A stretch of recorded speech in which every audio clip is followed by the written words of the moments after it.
Well, welcome back, Cosmic Family. I'm excited to have another interview with our dear friend Indy Rishi Singh. Indy here is an awesome friend, and I'm very excited to have him here today in a self-healing journey. And his bio is I love to share you with the bio. Indy Rishi Singh is a polymath community educator and a master pollinator. His podcast, Political Hope, reaches thousands of listeners every week. Indy is a cultural, creative, and chief pollinator with Cosmic Labyrinth, a collective of burnt out professionals turned community educators producing eco-cultural biorestoration festivals while building a coalition promoting regenerative economics.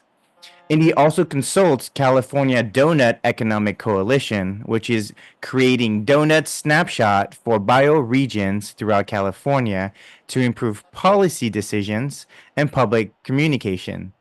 He is also a board member with Cultivating Self, a nonprofit transforming and reimagining healthcare by focusing on the education, empowerment, and evolution of healthcare professionals.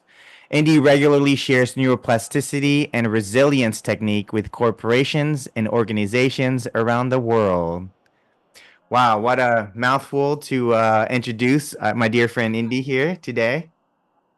So welcome, Indy. You're gonna have Should I take the mask off? Yeah, take the mask off so we get to see your beautiful face. My Corvid mask? My Corvid mask? Yes. And then you might want to turn up the sound. Oh yeah. Oh, we're gonna get real now. Yes, We're let's gonna get do real. this. Oh man. Okay. All right. I can take off my Corvid, my COVID and Yeah. my Corvid mask. It's a The double mask totally bonus. fits the pyramid theme that we're in today, everybody. So I'm really excited to be talking and sharing great self-healing tips here in front of the pyramids. So yeah, Indy, welcome to the show. Would you like to kind of share a little bit of like your own journey of like when did your self-healing are you eating the blueberries from the blueberry bowl right there? Everybody, that's actually a real blueberry bowl that he's eating from. Um, we're recreating, right? Around the pyramids. What if the pyramids were actually a whole food forest, and there was a flourishing life and civilization, and we're just reimagining it. But what if we can recreate it? Yeah, well, what if actually it was like that before, right? And here we are forgetting, and now it's become a desert, right? So, like, what is it that we need to remember to actually help ourselves regenerate, right?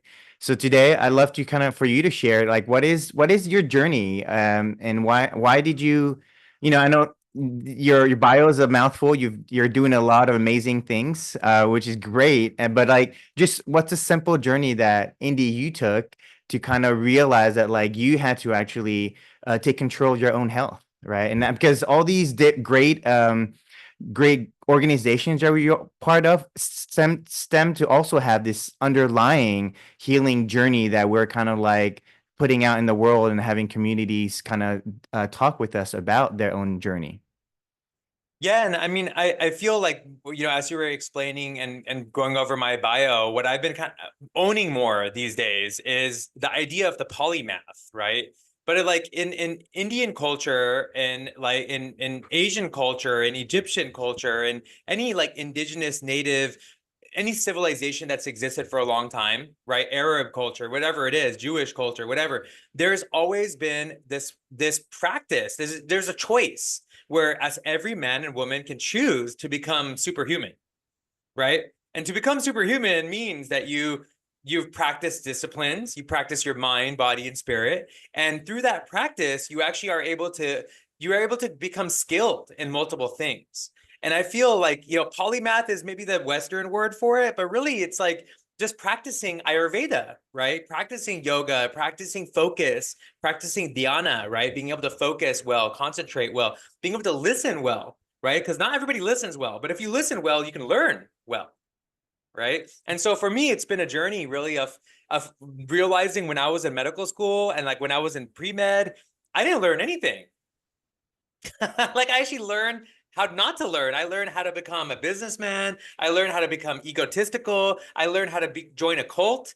I learned how to like not question. I learned how to just follow the, right? And not to actually be a scientist and not to be curious and not to be courageous, right? Because real science is about courage. Innovation is about courage, solving problems. You got to be very courageous, but you also got to be curious, right? You got to be like super curious because you never know where the next solution might be behind the corner. But if you have blocked yourself off, it won't show up. You won't even be open for it. So for me, polymath, when you brought it up, I think that's important to kind of note. I think a lot of people, they kind of downplay that. And I have my whole life, because everybody always says, you need to stick to one thing. Right, Charlie? Have you heard that? Yes, all the time. You gotta stick to one thing. But like, wait, hold on. The greatest scientists, the greatest hearts and minds ever in the history of humankind, they never did one thing. I feel like that's like the whole ADD thing, right? Like inventing the word ADD to tell you that like you can't focus on one thing. You have to, you have to actually focus on one thing, because when you think of too many things, right? Like it's a disease, as they call it in the West. So I looked up the Wikipedia for polymath, and the translation comes out to uh, universal human. Wow. Okay. And one of the first uses of it was a Renaissance humanist. So meaning that actually that you like learn from different things, but you become even more humanistic. So you value all lives, you value all walks of life, you value the poor person, or you value the what is it called, the goldsmith or the metalsmith, as much as you value the king. You value the potter as much as you value the farmer. You value everybody with equal love and respect, and you're open to learning from them. Ah, that's amazing. Yeah. So what would you say, when you first started to leave pre-med, right? Like, what was your journey? What were some of the things that really made you realize that pre-med was not the way? All the things that everybody was telling you, even in school, was not the way. And what made you decide that like you were going to trust your own inner guidance to go into your own journey of healing? Really, I mean, it wasn't a choice. It was getting harder and harder for me to stick with it. The system itself kept spitting me out. Whenever I was trying to go back into it, I was hit with challenges. I mean, challenges from the point of view of getting in conflicts with my teachers, right, and the professors, right, because I'd be asking questions and you're not supposed to ask questions. And then the other side of it was getting like, it was funny actually, Charlie. I was actually helping people ahead of me. Like I was a tutor to people who were in I, semesters ahead of me. Like that's how much I understood the concepts. But for me, it was more about like, wait, this is incomplete. But I didn't understand what that incomplete meant, right? Because I wasn't into Ayurveda, I wasn't into yoga, I wasn't into food as medicine or any of these things, right? Or just understanding how healing works, right? And self-healing works. And so for me, I was hitting a wall, and that wall was actually what started happening was I was drinking more when I was in that space, right? And I mm, was eventually the drinking, because I dislocated my shoulder playing football in college. I remember how it felt to take Vicodin. So I started popping Vicodin too, because I had access to Vicodin. So I started drinking alcohol and popping Vicodin while I was in school. wow. By the way, Charlie, I'm not the only one. You might know Right. this. Many doctors, many nurses, many clinicians are addicted to some sort of thing that's numbing them. Definitely agree. Yeah. I mean, like it's readily available, right? And they're the one prescribing it to themselves because that is what they're being told works. Or they have a friend or whatever. They have access, right? But here's the thing. Would you ever go to a mechanic whose cars were broken and they were like falling apart? But Right. we No. but we never go to a doctor. We never, whether it's a mental health therapist or a physical doctor, right? Doctor for our physical being. Do we ever ask them, how are you healthy? How is your mental health? How is your physical health? Are you health? Like, or do we ever ask? Like, we would do that for a car mechanic. Oh, we would see reviews, right? And in the reviews, you kind of see whether or not they are doing it themselves. Yeah. Right. No, I usually say it's a whole like when you have someone who looks unhealthy, like maybe overweight, and you're coming to them for ways to lose weight, and that's kind of where we're at today in this Western culture, that they like it's almost like the degree takes away that you don't actually have to do the work. So, to go back to your earlier question, really that what started kind of culminating with all the bad habits that I was learning through school, and also through my colleagues, right? It was a combination. It's a nurture versus nature, right? And the environment was toxic. I was learning toxic behavior and patterns, and so I actually started having really bad GI issues. Like, I mean, really bad. And I went to three different doctors, and one said you have ulcerative colitis. Obviously they did, like the whole endoscopy and everything, right? And then they're like, oh, you have ulcerative colitis. And another doctor was like, oh, you have Crohn's disease. You're always going to have this. And then another doctor was like, oh, we don't know. I don't know. It's just something's going on. You're inflamed. And then that third doctor was like, oh, we might need to remove a part of your intestines. And it was like that, all that stuff was happening. I'm in school and I'm like, what is going on? It was very unhealthy. Like, it was just a combination of things. And it just got to a point where, you start to have this like disconnect, right? With like, where are you going? And like what, and just realizing within my own body, within my own being, I'm not going to survive. Like, if I go this direction, I'm not going to survive. Right. And then the other side of it was, hey, I come from immigrant parents who had no money when they came to America. They worked their butt off for me to go to school. I worked my butt off in college to go to medical school. So there was no other option. There was no like, oh, I can leave this and go and like be an artist, or I could go, be a filmmaker. I could go like that. What? Like, that was not even, it was like, if I leave this, I'm going to fail my parents and my family. I can't do this. Yeah, very common to a lot of us Asians, Southeast Asians, right? Yeah. So the option was to take a bunch of pills and let's see what happens. And I took a bunch of Vicodins and found myself when I woke up. I won't share what happened in between that. I feel like I've been meditating a lot about this, Charlie, is sacred things. We need to keep them sacred.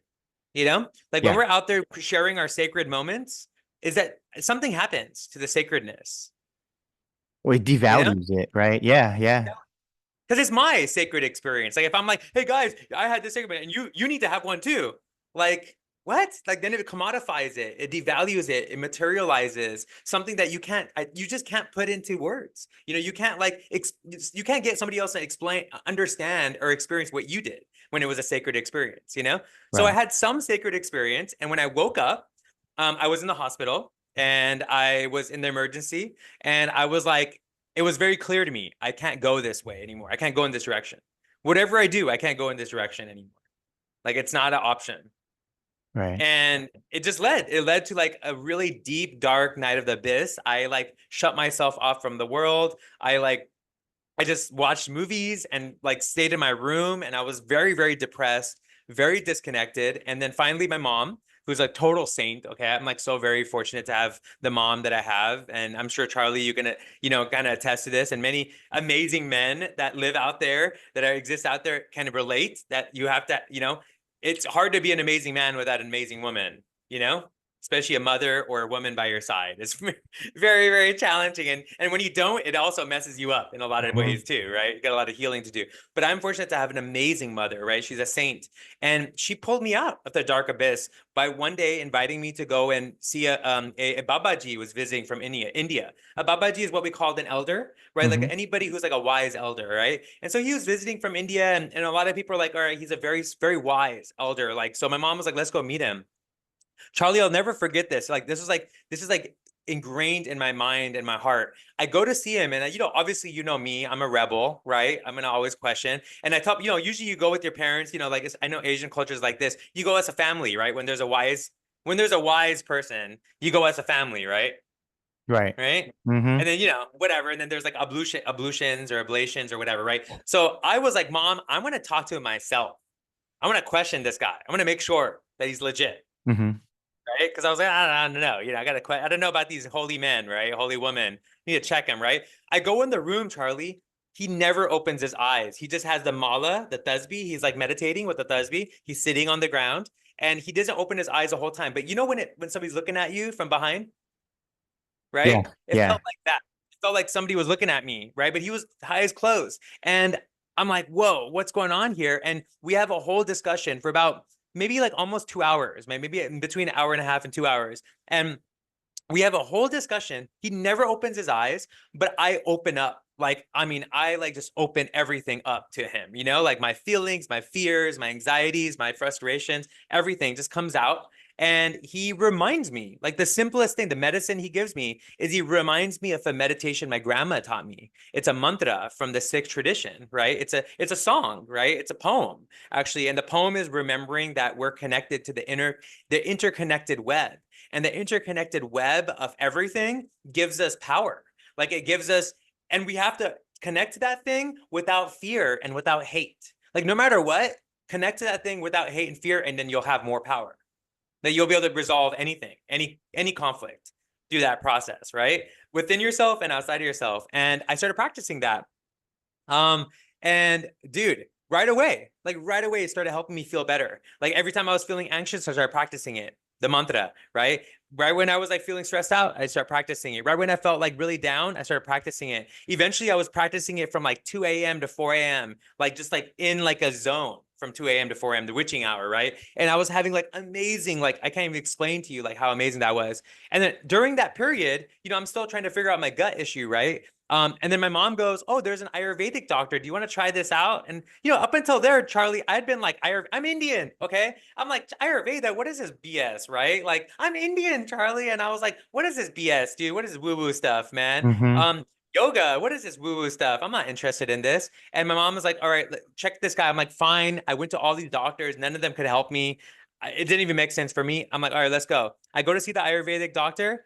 He sits with me for like 3 hours, goes over my history, what my mom used to eat, what my dad ate, what like, you know, when my mom ate when I was in her womb, right? It's like, wait, that never happened in medical. Like we never brought that up in nutrition class or anything, like what your mom is eating when you're forming as a baby. Like you're literally made up of the food that your mom ate, literally, right?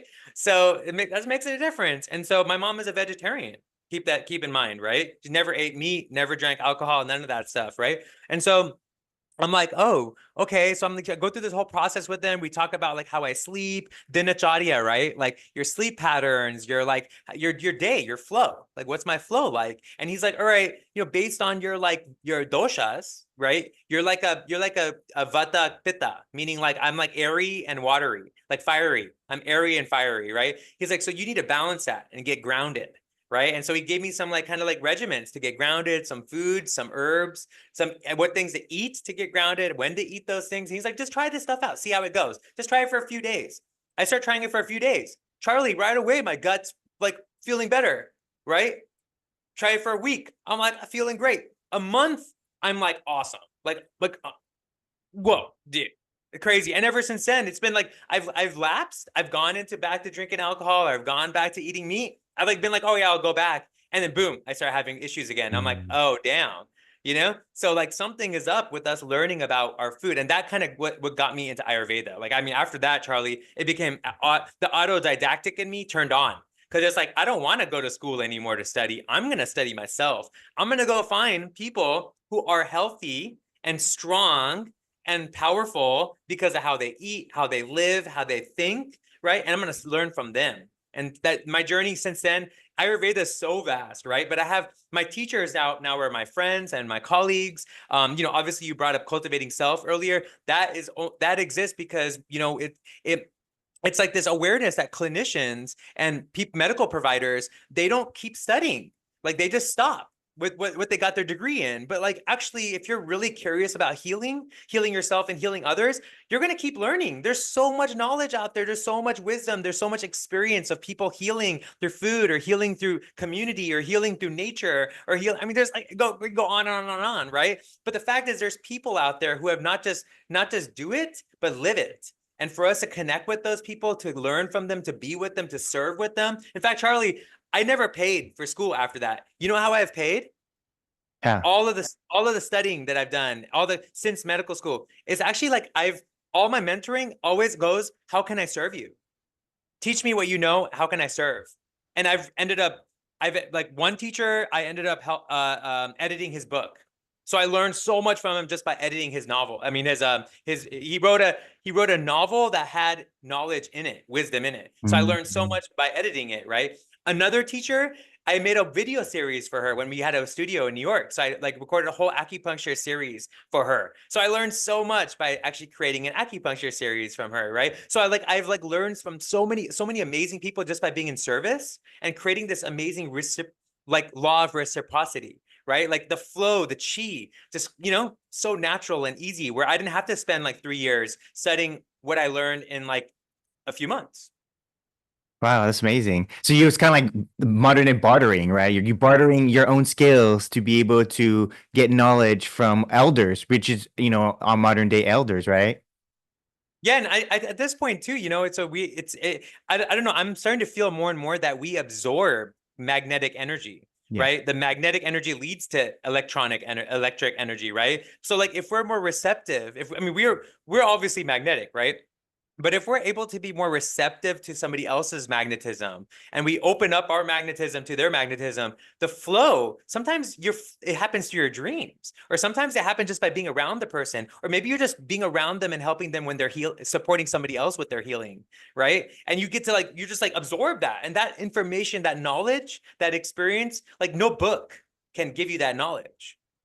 Yeah, yeah. Wow, that's amazing. So it's really interesting because I want to go back to kind of what you were saying that as an Indian person, right? You were against Ayurveda at first, right? And that's actually my own experience. Even our own in our own family, right? There's this kind of like the shame of where we come from and the medicine we come from is not good enough, right? Because I mean, I was also pre-med at one point too, right? My family's like, hey, go be a surgeon, right? Like, because that is what medicine is about today. And I was like, hey, my own parents are like, but here's a couple acupuncture points. My dad used to actually do cupping on me, right?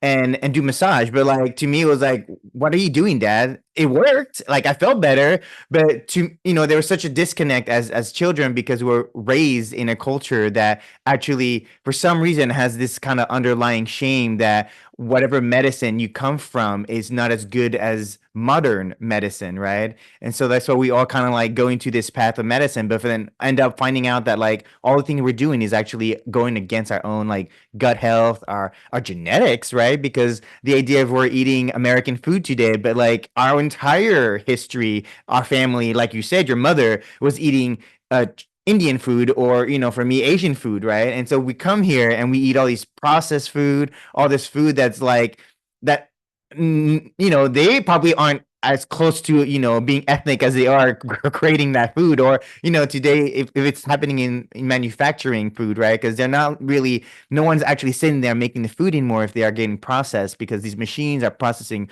all this food. And so that's kind of like how right now today, like we're so disconnected and we had to, for us go back into our own genetic history, our own legacy of understanding what medicine could we actually use to heal ourselves. Yeah, and that's a good point. I recently teamed up with Dr. Minnie, who is a psychologist, and she and I gave a presentation about ecotherapy at a mental health conference, and ecotherapy to heal intergenerational and ancestral trauma, right? It was really, really good, right? To connect to nature, to connect with farming, to connect to food as medicine. And one of the things that I learned while I was at that conference is something called acculturative stress. You ever heard of that? No. Acculturative stress. Uh-huh. So basically, that is like what we experience. So as immigrants or people who come from a different culture, when you come into a dominant culture and you start to drop your culture so that you can fit in to the dominant culture, whether it's better or worse, it doesn't matter. You just start to drop where you come from. That's a type of stress. It's called acculturative stress because actually it's a part of who you are. Your ancestors are in you, the genetic information, knowledge. There's a morphic resonance through time, right? And so when you disconnect from that, it actually creates a stress in the body and in the mind. So that's why a lot of Asians and a lot of immigrants start to have a lot of chronic illnesses, is because they're building up acculturative stress if they're not connecting to their culture. Wow, wow. They're not Okay. remembering their culture. Yeah, that makes so much sense. That's so I mean, crazy. it affects you mentally. So what do you think starts to happen physically? Obviously, Right. Psychosomatic, right? Exactly. Wow. Okay. Okay. So I'd like to also then go into some things that you are doing now because we've talked about all these amazing. I mean, even Ayurveda, but this idea that all these things that we're doing goes back to like how we're talking about eco restoration, biodiversity, food as medicine, and so this idea that like we are going back to land, right? And so it's really interesting because actually my family comes from farmers, your family comes from farmers, yet. What's funny is as Asian Americans, as Indian Americans, not one our parents will never say, "Hey, you should be a farmer," right? Like that's not a proper job. That doesn't make you money. That's not going to help you survive the acculturation that we're experiencing. You need to have, and usually they're like, "Here's your top three potential jobs that you can have as an Asian American, Indian American." And so what's funny today is we're trying to really go back into like what does the land, what does, eco restoration mean to us? You were talking about ecotherapy. I'd love to hear more about how is ecotherapy actually helping? How does that help anyone? And how does that gonna do the whole self-healing journey? Well, let's suppose, Charlie, that there's an ecology outside of us, right? Like there's like the trees and the plants and the air and the ground and the soil, and we need it. Like we need the oxygen from the trees, right? We need them to take in the carbon dioxide. There's like stuff, right? There's water. We need watersheds to be clean. So there's outer ecology, right? Yeah. But what if we acknowledge that there's inner ecology as well? Mhm. Okay. So Yeah. there's an outer ecology, there's an inner ecology, right? And like, by the way, you're taking in the outer ecology all the time. When we breathe, we're breathing in outer ecology and it becomes our inner ecology, right? When we eat food, inner outer, right? When we eat microbiome, yogurt and what is it called now? They're like popular thing that they say. Probiotics. Yeah, you need to get probiotics, right? Yeah. So that's Yeah. all out, and that's the soil, all over the microbiomes everywhere, right? And so, anyways, we have an inner ecology and outer ecology for us to understand that like actually when we connect to nature and we start to serve nature there's like many layers to this. There's like a spiritual angle to it, but there's also just a physiological aspect to it, right? That like when your inner ecology is healthy and nourished and connected to the outer ecology, if it's like literally connected, right?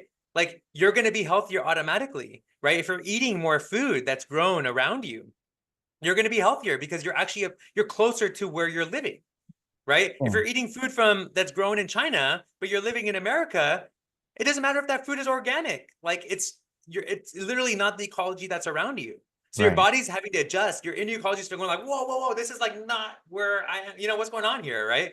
Microbiome is like, whoa, what's going on? This is like, I'm not used to this. Then people get sick and they have parasites and all this stuff. And it's like maybe the parasites are flourishing because they're in a new space. But if you are eating food where you are, there can actually be more balance because if you look around, nature balances things Yeah, automatically, yeah. Right. right? It's very similar to in Chinese medicine, where when we talk about the internal organs, we talk about them in the five elements that we see reflected back in our own reality, right? In our own ecology. So what's funny is when we describe things are like, oh, the water is heavy, it goes downwards versus air goes upwards, fire goes upwards. Not only does that match what's happening outside of us, it's happening internally inside of us too. And it's kind of this beautiful and goes back to the whole idea of like when you talk to your Babaji and he said like everything's connected from within, right? And so we've really been so disconnected. I really see this in the West where there's this huge disconnection of what's happening internally as it is happening externally, right? And so, no one has ever told me like, and today it's been more common now where they like go out there and take a walk. But like, growing up, like my parents never told me, hey, you need to calm down, go take a walk, right? It was usually, hey, you need to calm down, maybe go and study more. Or it was always this active connection of doing something because doing something was better than doing nothing because we all grow up, in that post-war or post-immigrant families where they're like doing nothing is being lazy, right? And you always have to do something. And so what's happened is we've become so always doing something and always have this internal stress, right? Right. Versus the idea that the internal organs, with us not doing anything, it's always trying to rebalance itself, which we call actually homeostasis in the West.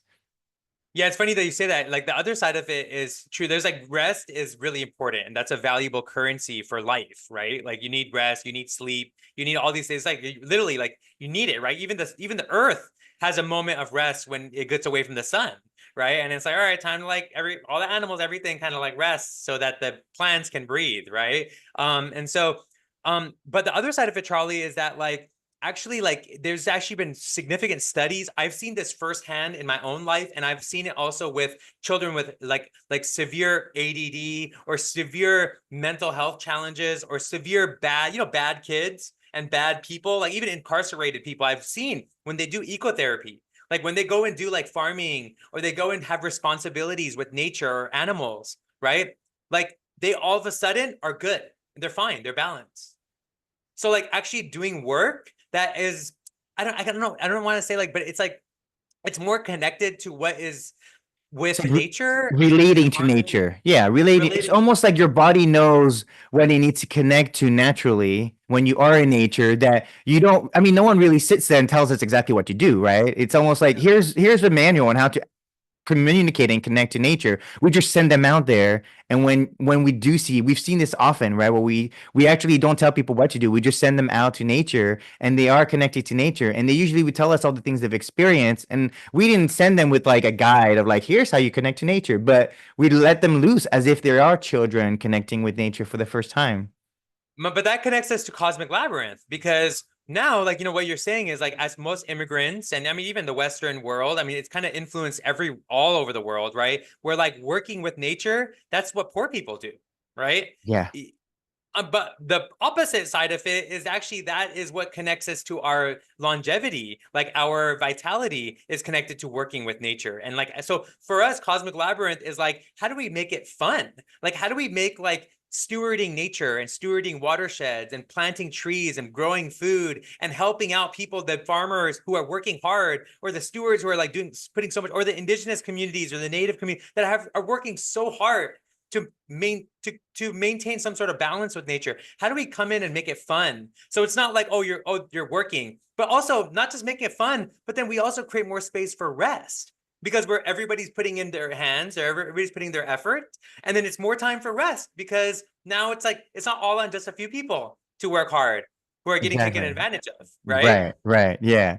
It's really funny because I hear this quote all the time where like, a lot of times we want to do things, we're always thinking that we're not doing enough, right? And then someone tells me it's like, nature, it's always doing something very little, but you don't have to do anything to nature, but it's always doing something, right? And it's like, wow, like why do we spend so much energy doing something where nature naturally is always expanding? Like, I mean, and we know the spring season comes in and everything just grows everywhere, right? But then when the winter comes in, it goes into this rest phase, right? And so what's funny is like actually we are still all working during the winter, right? And we found ways to work. And then the idea of light, right? Being able to have light. So after 6 p.m., 7 p.m., we're still working where back in the days where as soon as there was no light, there was actually no way for us to do work, right? No us for us to be productive. And so we actually naturally went into rest. That's when we sang songs together and told stories, right? And like we went into those imagination space, which is also really an awesome superpower we have is imagination. And Yeah, nowadays we're getting our imagination blasted by this thing, so people don't even know what the imagination is anymore. Like they struggle with it. In fact, they use it for worrying, but they don't use it for creating solutions and like exactly. collaborating, Right. And right? I think I want to talk a little bit about your neuroplasticity, right? Because it's this deeper conversation of like problem solving versus problem finding, right? We're in such a huge culture of, like we said, finding. We see all these problems, but no one really gives us an answer, right? And I think it's because most of the people don't know, right? And telling people go out in nature, they're like, that sounds like it's too simple of an answer to like tell people. Yet we have seen ourselves, even for us, we've been out there. When I work in the morning and I just go out and work in my yard and my sugarcane, like, heaven, like I really connect to nature, and I don't come in and go, oh wow, I've like dealt with anxiety for like 2 hours. No, like suddenly I feel much better. And so in a way, like how does that neuroplasticity kind of help people who are afraid to be creative, are afraid to find solutions, are afraid to really get their hands dirty? Yeah, I mean, it's the thing we have to really first acknowledge. I mean, you can't, whenever you have any challenge or adversity, right? You have to actually face adversity, the shadow, right? You have to admit there's a shadow. If you pretend like there's no shadow, like you're not going to be able to do anything about it. So, we have to reckon that like around 60% of our thinking is towards problems. automatically, just automatically, where our brain focuses on what's a danger, what's a problem, what's a shortage of food or water or whatever. So it's always thinking and adjusting for that, right? Like just basic Maslow's hierarchy of needs is adjusting to that, right? So we actually need to take extra effort, that means, to be problem solvers, to use our imagination for finding solutions or preparing for the solutions, or in collaborating and being altruistic and knowing that we actually come, like, for thousands of years we've been collaborative and altruistic. If you know, when they say like, oh, you know, it's human nature that there's people are evil. No, it's human nature that we're collaborative and cooperative. It's not human nature that we're evil. The evil is being trained into us because of toxic people having power and sharing that pattern with everybody else. But it's not a healthy pattern.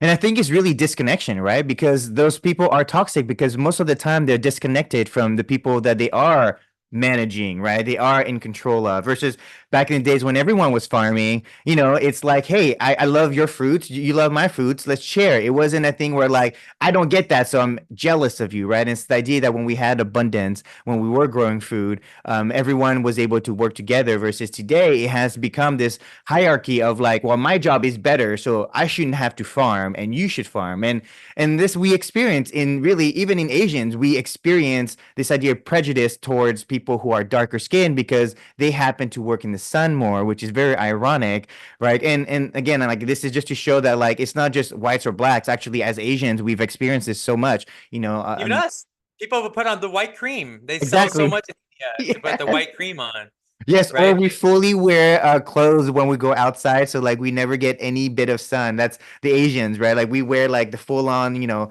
full sleeves, full pants when it's like really hot and sunny outside, just to avoid the sun. But I would say, Charlie, to add on to the what you said about neuroplasticity, I'm gonna add some like cool science for people out there. You know, talking about toxicity and folks who are toxic and how we have also the propensity to get there, right? Our brain, right, is really amazing. It's got two sides to it, right? One side tends to be very like it has a lot of propensity to be hyper rational. It like helps us solve math problems and do all like these complex logical arrangement, right? And then there's a side of us that's creative, that's irrational, that is able to like get into the imaginary spaces, right? And the creative spaces.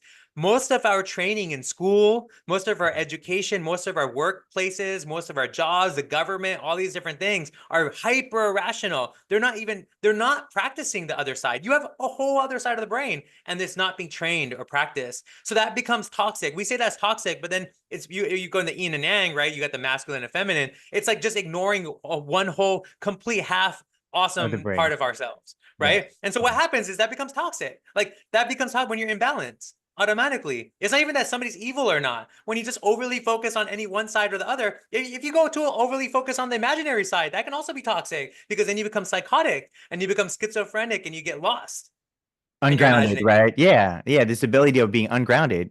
Yeah, and this so this is kind of that deeper conversation when we first got together to talk about the Cosmic Labyrinth and build it out. It's what we found is actually education was actually causing us to, like you're saying, make us be more left brain, right? Left brain centric. And we didn't I mean, at one point, I mean, for me, they were already starting to take out music and art, right? There's like, and we talk about STEM all the time where they're like pushing STEM. We're like, no, actually, STEAM, bring out the arts and music back, right? Because arts and music is that right brain that actually, and we see this a lot where we want to go work in the yard, but maybe actually while we're playing music, we want to play and be out in the yard more. And so that's why we've been really trying to bridge the two together, where we're trying to bring music and art out to the places where people are working in the fields and making it an adventure or a playground rather than this is work and only people who get paid really little minimum wage actually work in these, you know, basically providing food for an entire culture, right? And this is kind of what's happened And is at this point, it's about water too. Because if you yes. don't steward the land well, the water then goes away because we only have a little bit of fresh water. And like that's gonna go away if you don't steward your local watersheds, right? Or you don't protect them. And that's why they're getting oil in them and all kinds of shit and like really gross stuff. And then we can't even drink the water anymore. So that's also important to show up locally in that way. But Charlie, one thing I want to add is as we're talking about Cosmic Labyrinth and talking about neuroplasticity, I'm starting to realize that one of the things that we're masters of is practicing our corpus callosum. You know what that is? Yes, yes, it's the bridge So, between so So we're the masters of Yeah. that, right? Like as because we've both been on both sides, right? We've been hyper rational and we've been hyper creative, and we've been so now we're like in the middle. We're like, hey, how do we bring people from that side and bring people that? How do we bring them together? And when we bring them together, how do we that corpus callosum when it's activated? How do we connect them to nature Yeah. in that space? Because then it comes full circle. Exactly. Rather than like you're doing it in a conference room, we're not activating the corpus callosum in a conference room or like in a building. We're doing it in nature, within nature itself.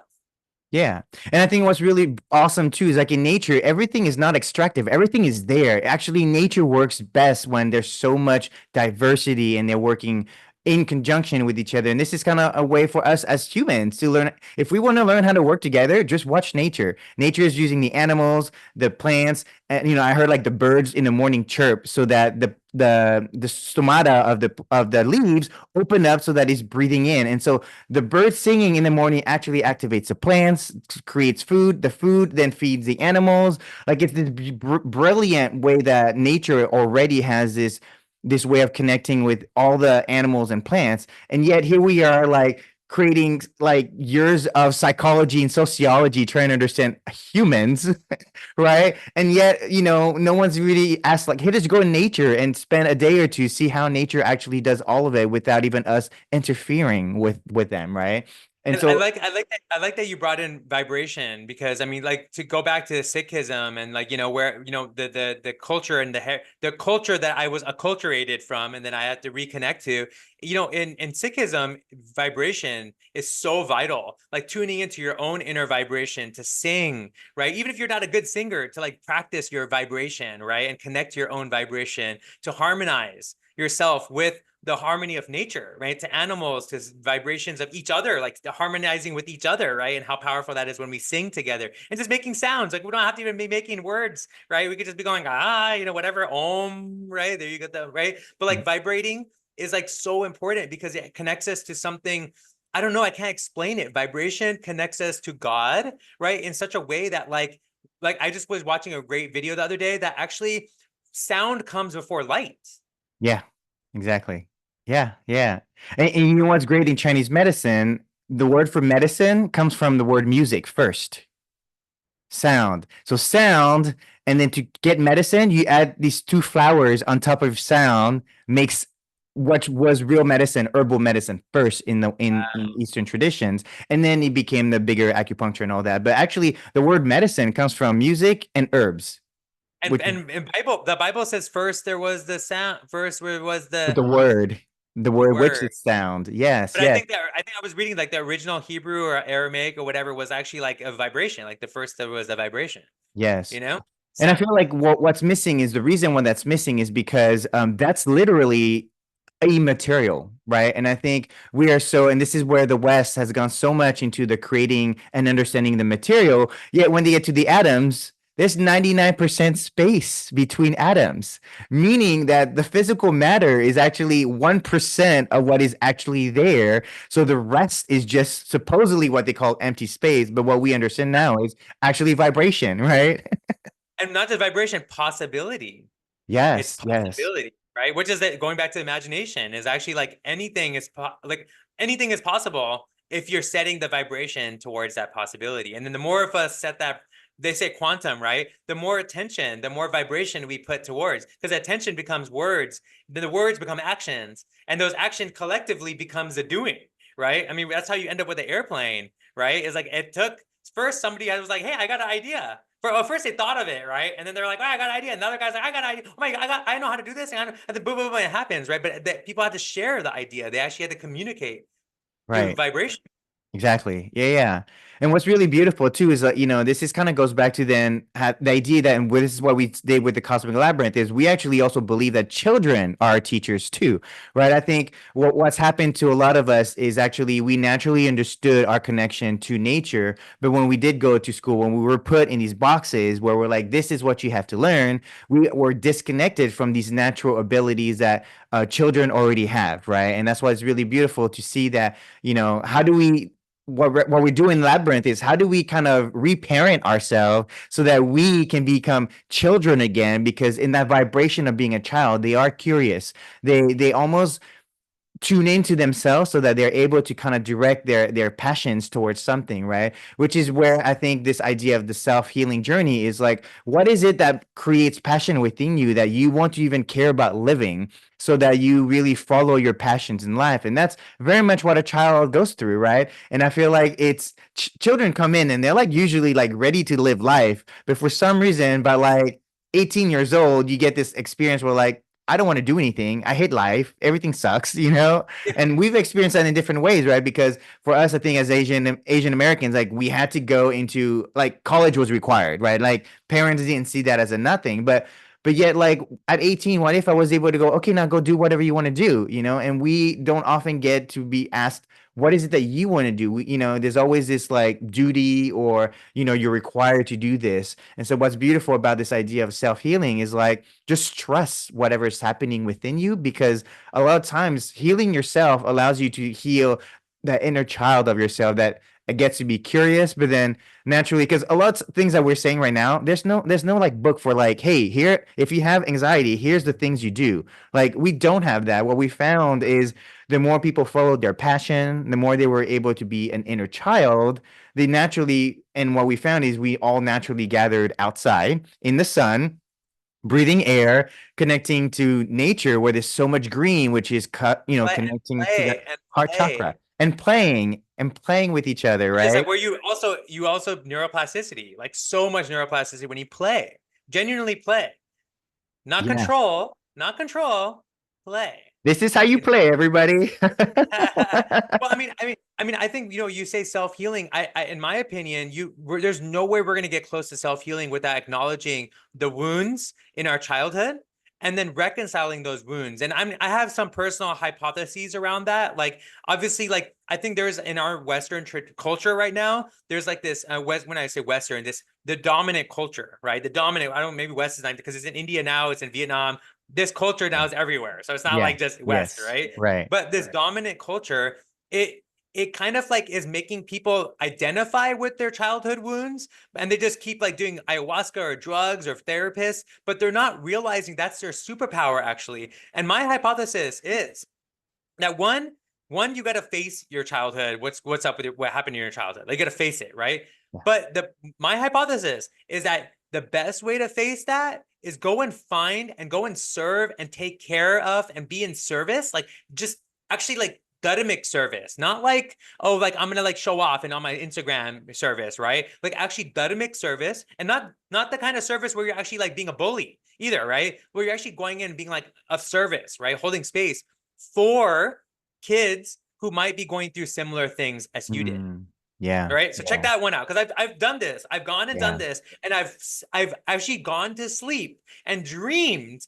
about healing my own by doing that with children who didn't like literally when I go in when I'm able to be a reflection to young men, young boys and young adults. If I can be when I can be a reflection that I needed, oh my God, dude. Like you got to know, I like the barriers break for like, like people are like, how do you do all the things you do? Well, I'm breaking barriers because I'm like doing it by actually serving youth. Yes. It, Yes. it, it was me to do what I want to do. Exactly. Yeah. Yeah. No, that's really powerful. And I think this is kind of we talked about this so many times, the word service too, right? Like, culturally, Buddhism or Sikhism or Hinduism, this conversation of the higher spiritual concept is of service, right? Yet in our dominant culture, what we find is actually service is a punishment, right? Or actually it's how you get into med school is you get, oh, I've done community service, right? And so I can now go and apply for colleges. Or prison now, right? Like prison and maybe Exactly. service Right. or to avoid prison, right? As well. But I mean, the other side of it, Charlie, I can't tell you how many times I've like talked to people who are on their healing journeys, right? Self-healing, whatever journeys. And I'm like, I'll say this to them, like girls, boys, whatever. I'll be like, yeah, like, and I'll be like, go and help out like young, like to girls. I'll be like, or to women. I'll be like, go and help out young women. They're like, I'll do it when I'm like doing better. When I'm And I'm like, healed. you're Yeah. never gonna be done. You're never Right. gonna be healed. But So that, you're but never. that's But that's what you're saying, like going back to like the inner child, right? And our way to heal our own inner child is to provide what we don't have to others, so is like reflected back on us, right? And so you're now talking about self healing through community, which is a deeper and way more powerful because it's very easy to like go into your little corner, which we all have been victims of. Like just gonna shut everything off and like heal myself and lick my wounds, right? But there is also this idea that you're constantly then repeating your own patterns because no one is um uh, forcing you to break your patterns, right? But yet when you are with children that you are now experiencing and you forgot how to be a child, they remind you and reflect that back at you. But then by serving them, you're almost kind of like serving your own inner child because you're now providing an experience that you didn't get. Yet we are, if we say we are each other and everyone is We're us, connected. We're and we're all interconnected. connected, right? Then those children are us too, right? And that is this beautiful kind of experience that we've tried to do with the Cosmic Labyrinth. It's like our inner child is actually reflected back on the children that we see all the time, right?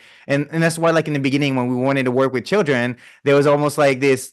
Parents were like, "Whoa, who are you guys?" Right? And so, we had to do our own inner child. But then, as soon as we actually started our inner child work, the children started to show up. And so the parents didn't have any say because the children were already seeing that we were acting just like them. They're like, hey, they look like they have fun because you adults look like you're not having fun. I remember we were having this improv at a festival, and then the Uh-huh. mother joined us, but the daughter was like watching her mom play, and she's like, Mom, I think hanging out with them is so much fun than you just doing mantras all day long. And this is where like the kids are just watching their parents do mantras, oming for like an hour. Yet we weren't oming, but we were actually doing jokes and having fun. And then the mother is able to joke around and she felt like a child. And suddenly her own kid was like, wow, mom, like I didn't know you could be a child. And that's this great reflection that we forget that we are children. We are. Well, it also goes back to how they're wise, right? And they actually have they're also gurus, right, in their own way. And like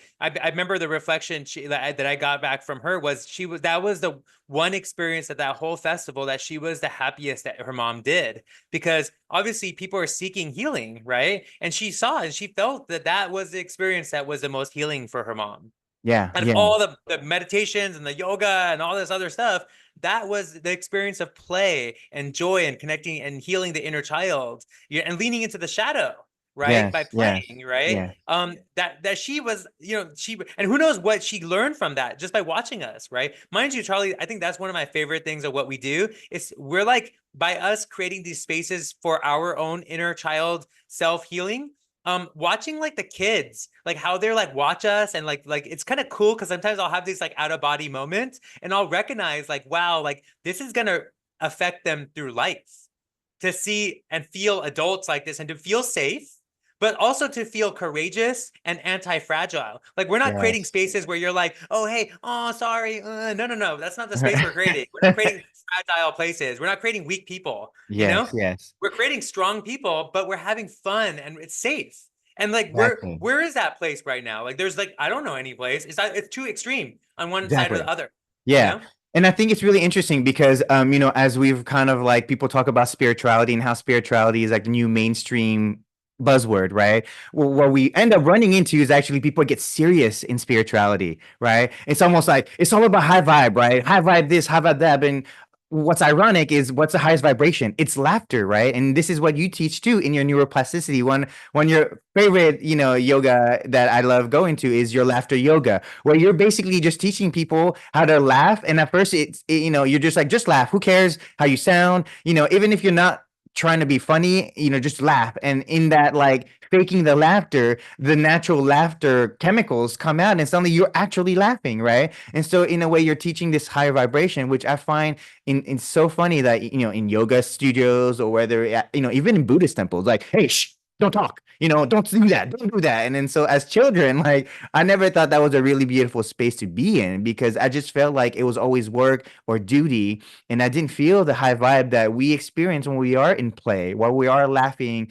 And we see this a lot when like parents like have that face when you fall down and they go, oh no, right? But if we laugh and the kids turn around and they see us laugh, what do? They laugh it off. They laugh the pain away, And it's so Yeah, and beautiful because you release endorphins when you laugh. So you exactly, actually get pain yeah. medication when you laugh. So it's a better Yes, exactly. you get your own pain medication. You don't even need to get Yes, aspirin. yes. How are you high? Oh, just I should laugh. Well, I mean, that should be a prescription, right? I mean, as a doctor, like, oh, you're having this problem. Well, I'm going to prescribe you to laugh at least 10 minutes a day, every day before you eat, right? Which is again this idea that maybe we should be actually enjoying our food and laughing with our food because we are taking energy into our body. And if that energy starts with a low vibe, we're already going to be then taking in low vibrational I energy. don't recommend while you're chewing your food laughing. That's not right. That's not doctor recommended. Okay. Exactly. But if you're a toxic person, please go for it. I'm just kidding. No.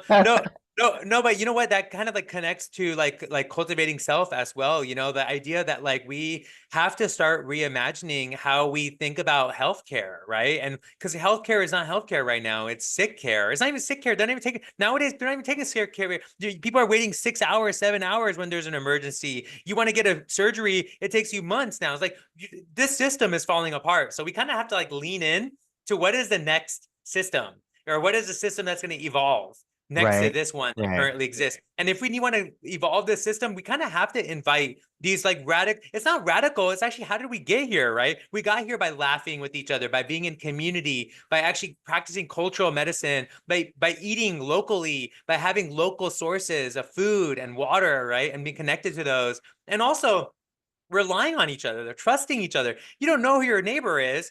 You know what's going to be happening to your nervous system? Right. You're always nervous. You're always worried who that person is, right? It's unknown, right? And that's gonna you like doesn't matter how much money you have, doesn't matter how much connections, how many followers you have in your Facebook or Instagram. None of that stuff matters if you don't feel safe.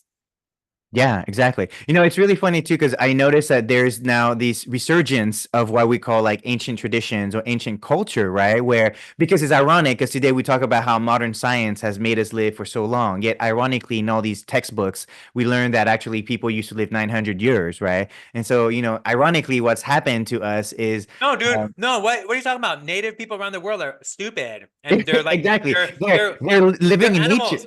Yeah, yeah, They're they're wild animals. people. They're not civilized, right? Yet ironically today, what we're trying to do now is invent food forest. Yet ironically, all the indigenous people were already living in food forest. And we came in and what did we do? We grazed everything out. We turned it into giant grasslands with lawns, right? Where nothing is connected. And we Not even wonder lawns. why.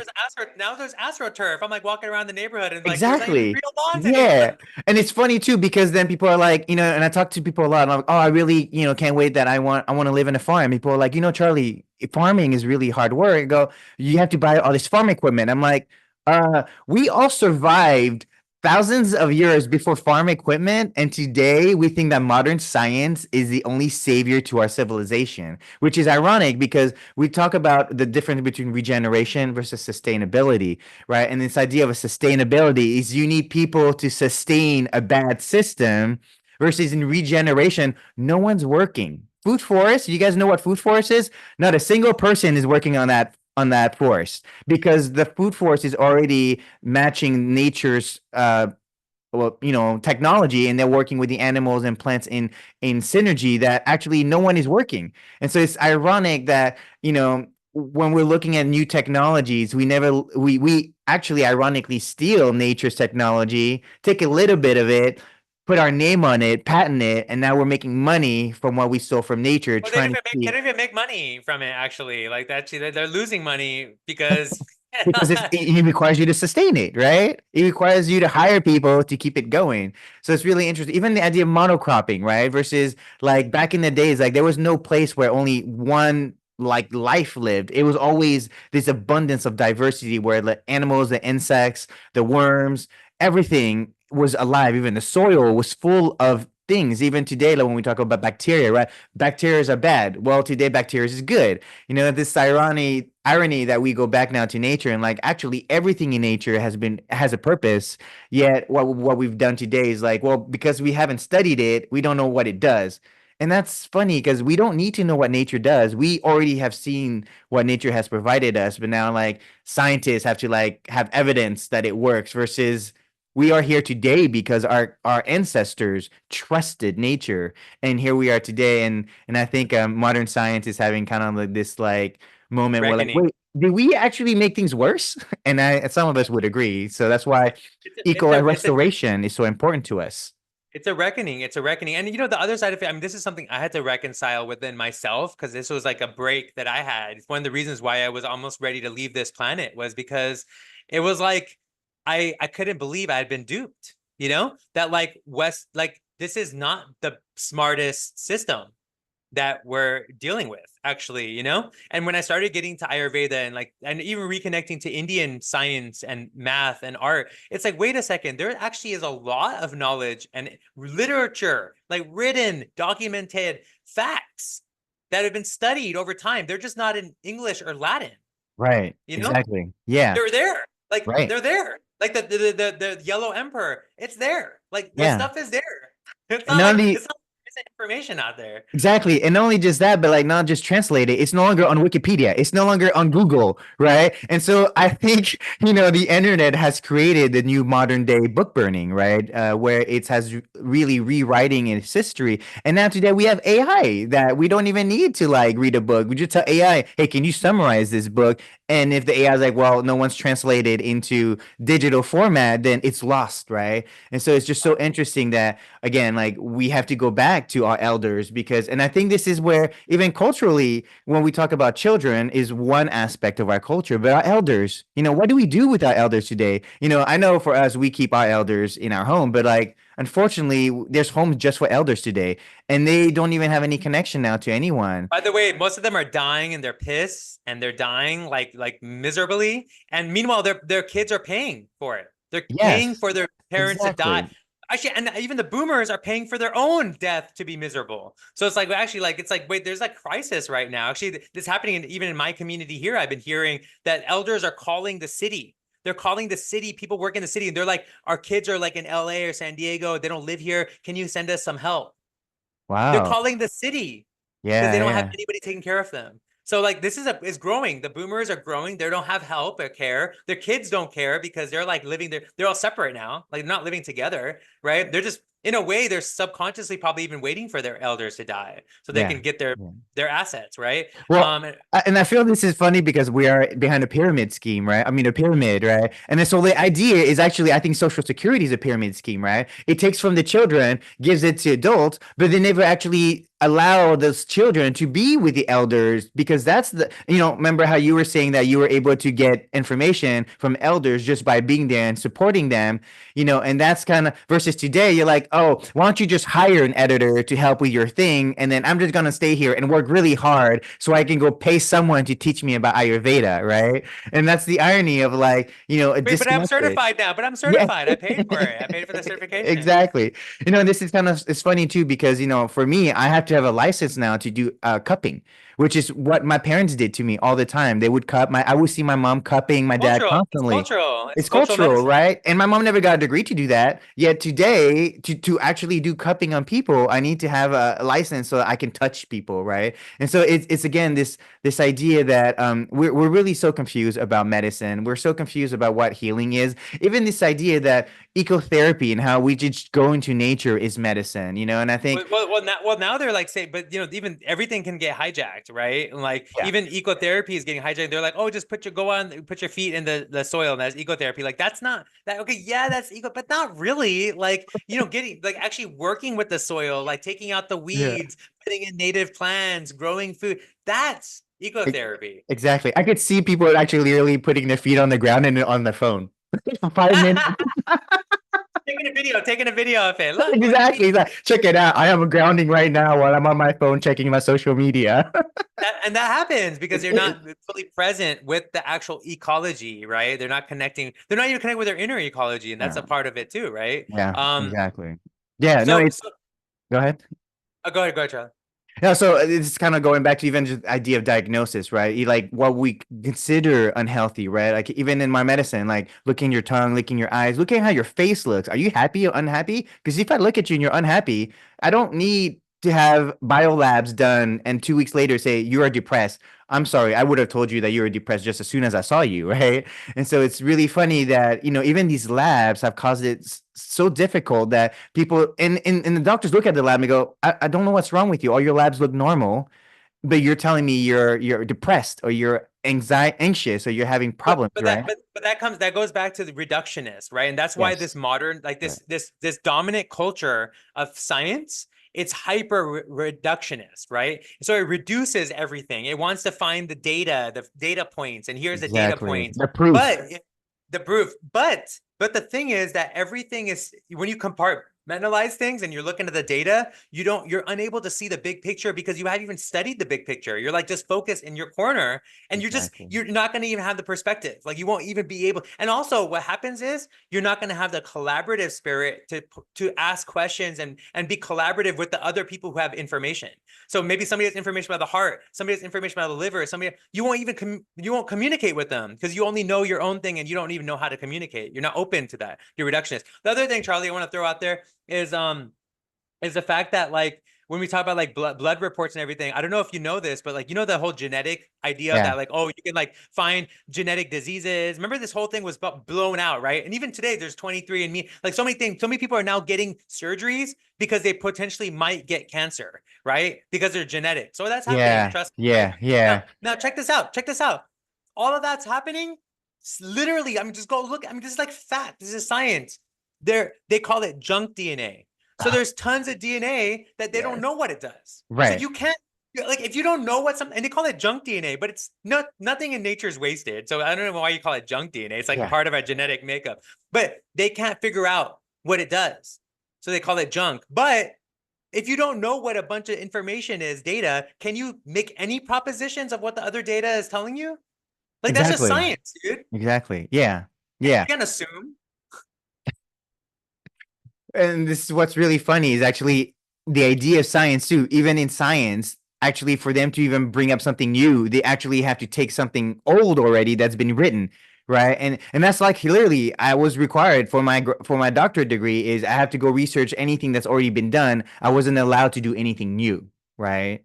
And again, this is kind of why there's this almost this echo chamber of But scientists, it's called, right? it's cult. It's It's a cult. cult. It is a cult, and they're totally continuing to repeat these patterns. Yet, like our own indigenous roots, right, have had so much experience that it's lost. And this again connected to the elders, and if we connected back to the children, they would be the one who would break our loops of like the very heavy left brain people, right? And this is kind of where, again, I think if we brought in children when we're actually doing studies, they would actually possibly give us way better answers than what our other, heavy certified peers are because they're repeating your shit you're repeating. And that's the problem. We're all in the echo chamber. And the fact that you have to separate a heart from the lungs, but yet in our body, they're like, that's literally the cardiopulmonary system. Yet, oh, the blood went to your lungs. I cannot touch that right now So because the cardiovascular person, you have to send the person to the pulmonary person because they don't, exactly, talk to each exactly. other.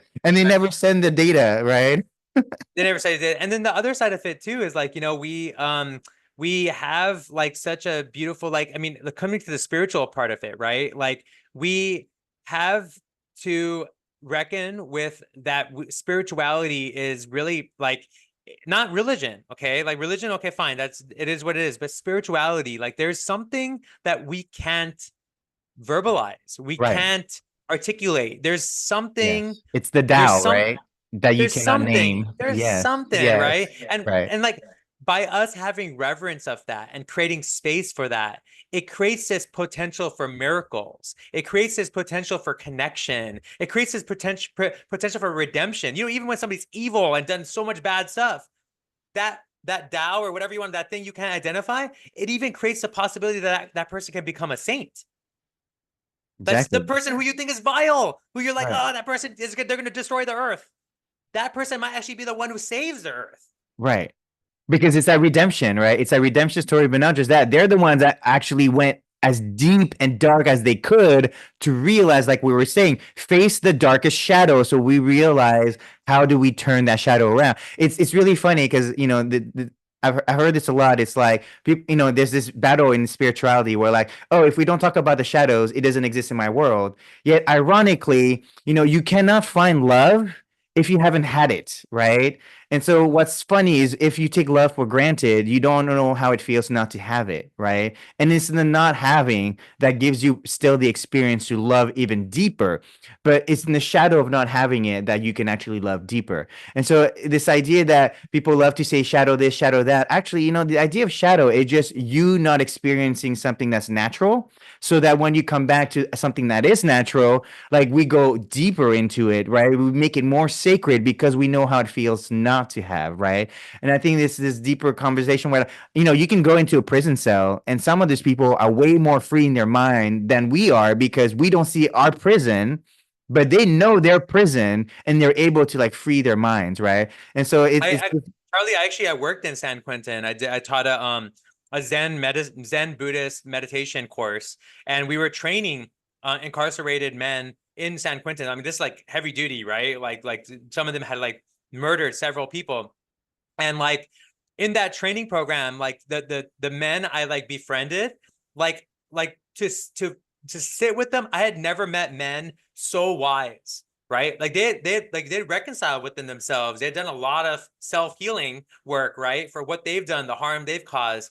But like to hear like the way they said things and the way they communicated and the way they held space for each other and the way they guided other men to get rid of the program was actually called Guiding Rage into Power. nice. Guiding rage into power, because the rage was coming from some sort of suffering, right? Right. On them, and then they were hurting other people because they experienced that, right? And so you could see like the pattern. You can only break the pattern when you go and do this inner work, right? This inner study, this inner realization. The other side of that, Charlie, is during that later on, I've been volunteering with that organization here on and off for years, and at one point during the pandemic, I was transcribing letters back and forth between the victims of the families Mm. with the incarcerated people. And dude, I had to go get therapy afterwards. I mean, it was like the therapy in the sense of like just being able to communicate about what I was experiencing, right? How the redemption, like how the forgiveness happens. Like, whoa, dude, like it's anything is possible. Like that's why I believe so that you, Charlie, I am so convinced that anything is possible. When I can Yes. see that, when people have like literally had their family members, their loved ones killed by somebody, and then they're forgiving them, and the way they're forgiving them, and the way the communication is going back and forth, like anything is possible, Charlie. Anything is possible. Yeah, yeah, that's amazing. So we're coming to the end of our hour, and I always like to have our interviewers actually share one tip of, if they want to share with the community, what is it that they would like to share as a self-healing tip, whatever that, whatever everyone is going to like, because you've done so much. And so we want to, I'm asking you to actually focus on one thing you would share rather than, because you're doing amazing things, and we definitely will have all of the things you're doing from Cultivating Self to Political Hope to Cosmic Labyrinth to the California Doughnut Economic Coalition. We'll have that, and people can join that. But what would be like simple tip that people can kind of walk away with that today they could go, oh, that's a great way to kind of go into that deeper self healing journey. I'll share something, and everybody can do it with me, right? You guys and Charlie, you can follow it with me, right? We're just gonna do it like in Indian culture we say sa re ga ma pa da ni sa, right? Like do re mi, but we're not even do the sa. We can just do the ah part, right? And just do it with me, and everybody can do it with me, right? Here we go. Okay. We'll do a couple of rounds of it. And this is the vibration we're talking about, like tuning into the vibration and different spectrums of God. Like let's say sound is God, right? And these are different colors. Every key is a different color of God, right? We're just gonna tune in to these colors and see how it feels in our body and how this resonates beyond this moment. So here we go. And then people can listen to this again later, right? Here we go. And try it again. Ready, Charlie? Yeah, let's do it. Can you hear it? Can you hear it?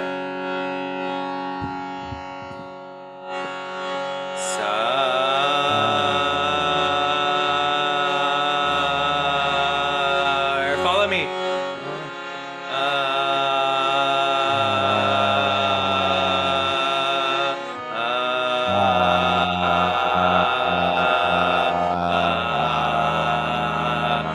Follow me.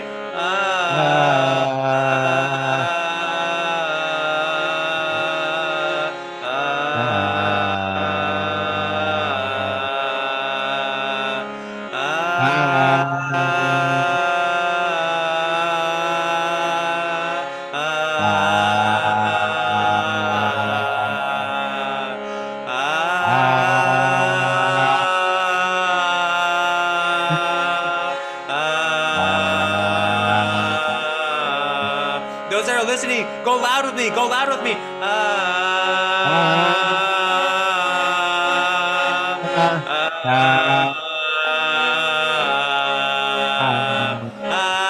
Smile when you do it.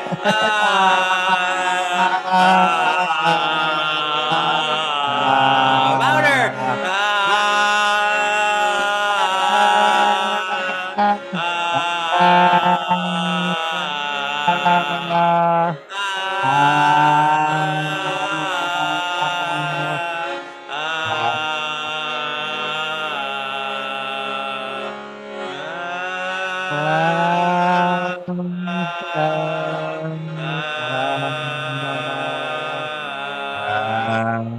Whenever you feel far from thee, sing a song, feel the light, be so true to know who you are, connect with yourself, be true to you. Waheguru, Waheguru, Waheguru, Waheguru,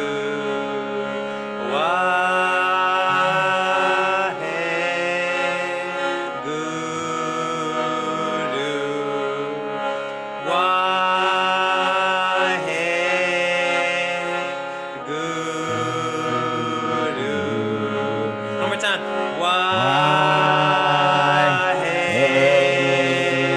Waheguru. Yeah.